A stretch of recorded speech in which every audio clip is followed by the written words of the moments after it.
I'm Hadley and welcome back. Today we are going to be talking about the perceptions of beauty, especially in sub-Saharan Africa. Perception and perspective are determined by how you see, where you see, how you think, and how everyone else thinks. When thinking about the perception of beauty, the standards may vary. To start off, it is said that in today's standards of African beauty, there has been internalization and adoption of Western standards of Black beauty.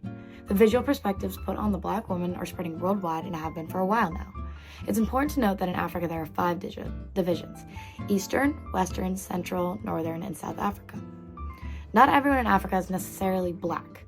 If we look into Northern Africa, the population is majority Arabian descendants with lighter skin shades. In Eastern Africa, also known as the Kushites, are darker and their features are different from other parts. This African beauty standard places a woman with curvy features, meat on her bones, wide hips, and an attractive face on a pedestal, while for men, their handsome gouge emphasizes a fit, athletic body or a muscled physique. So to paint the picture, mothers in Africa are fond of telling children to eat more and add meat to their frames and not to get sick, to fit into their clothes. Even without the influence of social media, a curvy body shape is the ideal desire. For the face, African women are expected to have thick lips and beautiful eyes. A lot of this comes from women themselves, but also an influence of the male opinion.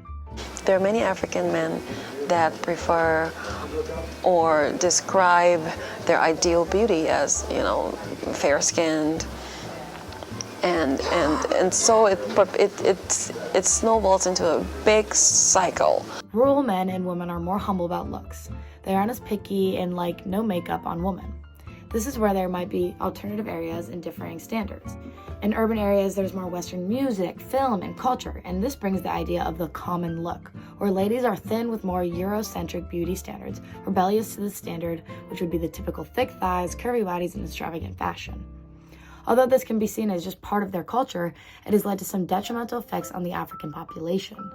These ideals and perceptions could be very dangerous to women because they want to rapidly change how they look. Hollywood movies and social media are all causes for the want of excessive weight loss and the use of skin lightening products for their idealized image of beauty. People, advertisements, media, and Hollywood movies may unknowingly put pressure on women in Africa to try using excessive weight loss or skin lightening products to fit into an idealized image of beauty.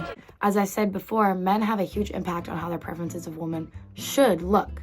Typically, this also stems from men describing their type as white girls. Skin lightening products have been very harmful and dangerous chemicals, as well as heavily skinny people are now perceived as healthy. Studies show these skin lightening products may contain harmful, dangerous chemicals, which leads to a lot of women taking unhealthy tactics to achieve this.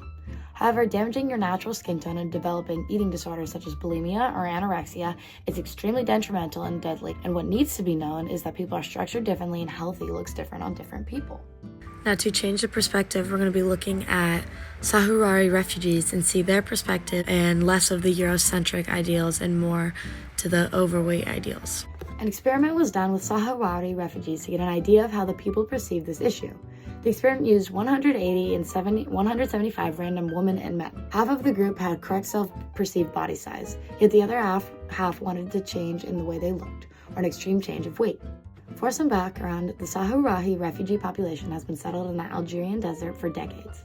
The refugees are dependent on food aid, and food scarcity is known to contribute to their larger body ideals. In African and Arabic countries, an increasing trend towards overweight and obesity has been reported. Previously, high rates of overweight and obesity have been documented along the Sahrawi refugees. The overall trend that is being seen across all beauty standards in all of sub-Saharan Africa is people wanting to change how they look. However, as humans, our bodies are structured in specific ways that cannot be replicated. This unwavering chase to look like someone or something else is a depressing hole that just will never end. The true answer to this beauty perception crisis is knowing that African beauty is taking pride in your own body. Going forward, it is hoped that mothers can encourage and help their kids to accept who they are so that the beauty and mental health can be restored. The lesson will always be learned is that full populations cannot cross-compare cultures because it will always fail. Humans are structured differently and healthy looks different on different people. Thank you. I'll see you next time.